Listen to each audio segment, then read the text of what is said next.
Não é que seu espelho anda diferente, tá refletindo um sorriso novo e bem mais atraente. E notei que seu cabelo tem mais brilho e tá cheio de vida. Seu olhar confirma que se sente muito mais bonita. A minha mão te procurou, não te sentiu. Disparei o meu sorriso que não te atingiu. Resumiu meu beijo em 2, 3 segundos e saiu. E esqueceu, desbloqueado em cima da mesa. O celular vibrou, e a tela acesa em um contato estranho, te perguntando: cê já contou pra ele da gente? Não esconde nada, não mente. Eu não dormi a noite te esperando, impaciente.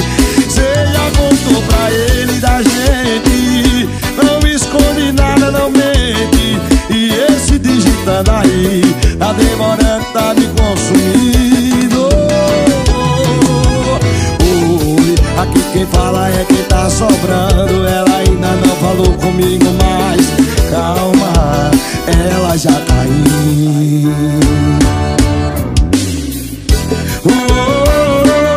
É o Natanzinho.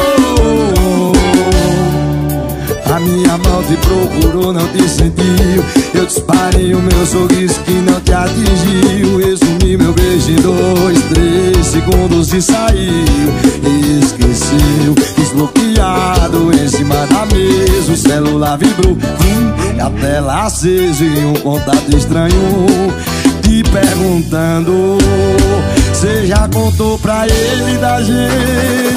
Não esconde nada, não mente. Eu não dormi a noite te esperando, impaciente.